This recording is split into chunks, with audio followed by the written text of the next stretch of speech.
I'm just gonna come right out. I have no idea what's going on or what this place is at all. Welcome to Watch Mojo, and today we're counting down our picks for the top 10 live-action scenes in animated movies. Go, Hasselhoff! Next stop, Bikini Bottom!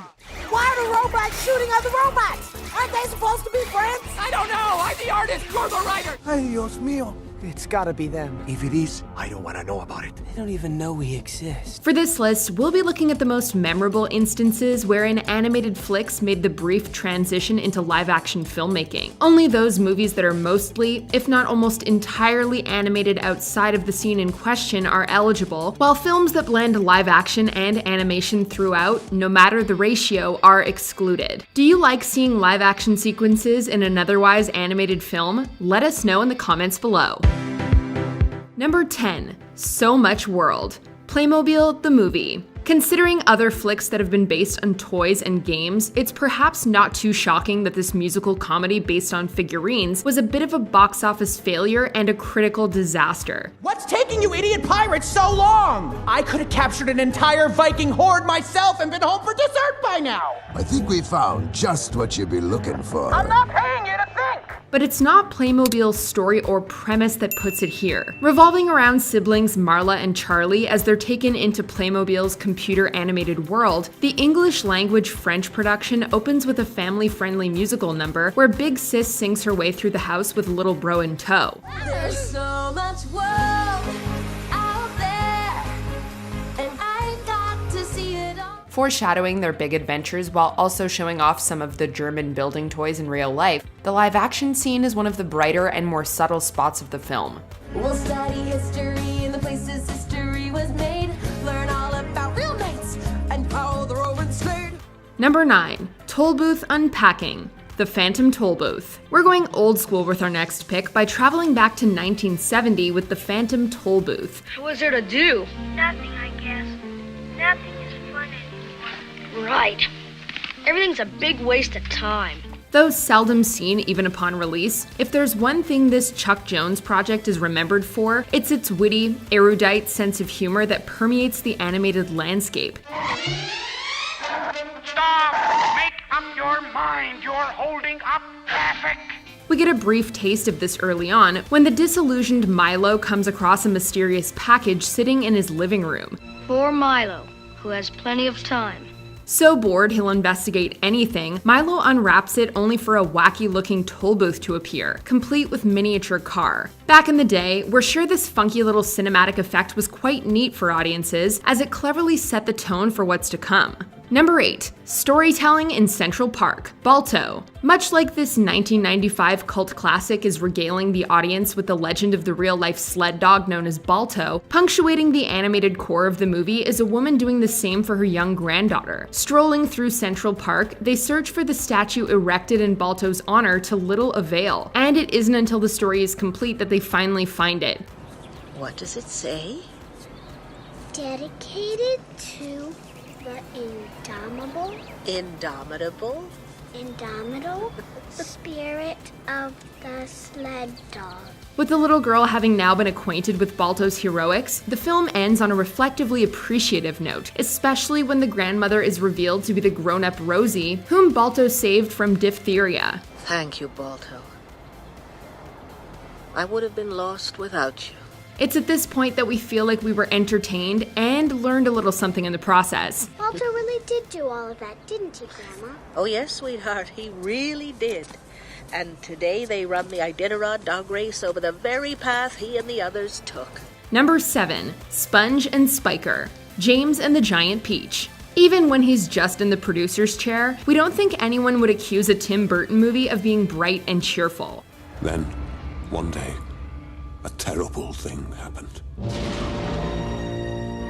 An angry rhinoceros appeared out of nowhere and gobbled up his poor mother and father. While James and the Giant Peach has plenty of amusement for kids, it doesn't skimp on its darker elements, particularly in the beginning. Embodying the wicked stepsister's archetype to James's Cinderella are his abusive aunts, Sponge and Spiker. Eat up, you little worm! We sent you out here to kill a spider! Not to laze about. I wasn't lazing about, I tripped. How dare you disagree with us? Beat him, Sponge. Before James enters the stop-motion animated world of The Peach, he's put through the emotional ringer when he's forced to perform an endless series of chores. The Peach sequences are thus that much more enjoyable when juxtaposed with such a dreary live-action alternative, though of course the ants receive their just desserts in the end. Well, I'll be the kid was telling the truth. Number 6. Marine World. Happy Feet. Back in 2006, Happy Feet was lauded for its breathtaking computer-generated imagery in depicting its Antarctic landscape and the penguins that inhabit it. However, where the film chooses to diverge from this practice is in the brief depiction of humans. Ay, Dios mío. It's gotta be them. If it is, I don't want to know about it. They don't even know we exist. While certain scenes use motion capture to create various researchers, a third act segment set at an aquarium brings live-action actors into the fold. Hello! Hello from Emperorland. Good afternoon. Why are you taking our fish? I'm sure you don't mean to, but you're causing an awful lot of grief. After Mumble is found and placed in an exhibit, he loses his sense of hope. Then, a live-action girl interacts with him, prompting him to start dancing his way to freedom.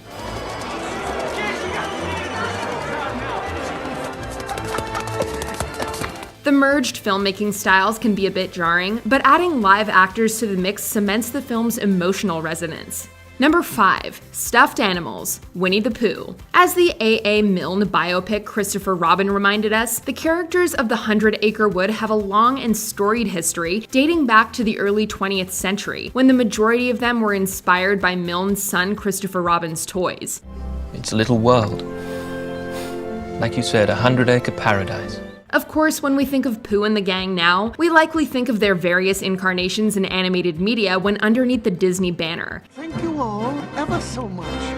However, the brisk and delightful 2011 adventure simply titled Winnie the Pooh does well to remember this colorful history, as we get a brief glimpse at the stuffed versions of the characters in Christopher Robin's bedroom to start the film. In short, we can't think of a more charming opening. Winnie the Pooh, Winnie the Pooh, willy-nilly silly old bear. Number 4. Sock Puppet Future. Captain Underpants, the first epic movie. After years of being inundated with superhero adaptations, 2017's Captain Underpants, the first epic movie, was a satirical breath of fresh air, as it delightfully poked fun at the genre. Not only that, but it largely retained the zany humor found in Dave Pilkey's book series. Look! Up in the sky! It's a bird! It's a plane! It's an egg salad sandwich! And guess what? I'm Rabbit! Just one such example is a scene earlier on in which George and Harold dread the prospect of being placed in separate classes, as it will irrevocably ruin their friendship. We'll still be best friends, just way down the hall from each other. What am I talking about? This is bad. Long-distance relationships never work. This is just the beginning. Imagine the future. Harold then acts out a dystopian future with sock puppets, wherein the two are virtually strangers. You'll have a weird haircut. I'll be wearing a suit for some reason. And before we know it, separate classes will lead to separate lives, which inevitably leads to robots. What? Why are there robots at the mall? Because this is the future. However, since Harold is only the cartoonist half of their writing-artist duo, the daydream soon falls off the rails. Number 3. CEO of By and Large. WALL-E. Even for a Pixar movie, there's almost nothing conventional about WALL-E, as evidenced by its nearly dialogue-free first act. Set in the 29th century, the story picks up with an Earth that has been ravaged by human consumerism and waste. Too much garbage in your face? There's plenty of space out in space. B&L Starliners leaving each day. We'll clean up the mess while you're away. From there, we follow a trash compactor bot named Wally, who tracks the human race to an intergalactic cruise liner where people have become obese and lethargic with a lack of purpose. This chain of events leads the ship's captain to uncover a centuries-old transmission from Shelby Forthright, By and Large's CEO, played by Fred Willard, who orders Earth to be forgotten. Hey there, autopilots. Got some bad news. Operation Cleanup has, failed. Wouldn't you know, rising toxicity levels have made life unsustainable on Earth. Unsustainable? It's a humorous little scene, but one with thematic depth, as we learn that people have lost their live-action features over time. I can't just sit here and do nothing. That's all I've ever done! That's all anyone on this blasted ship has ever done! Nothing! On the Axiom, you will survive. I don't want to survive! I want to live! Number 2. David Hasselhoff Saves the Day, the SpongeBob SquarePants movie. Baywatch was a show ripe for parody, but few have done it better than the SpongeBob SquarePants movie. When SpongeBob and Patrick are captured by a scuba diver and stranded at a seaside gift shop, they find themselves with no way to get back to Bikini Bottom in time to save Mr. Krabs. This doesn't look too good, Patrick. You mean we're not gonna get the crown, save the town, and Mr. Krabs? I don't even think we're gonna be able to save ourselves, buddy. Enter David Hasselhoff running in slow motion. I can take you there.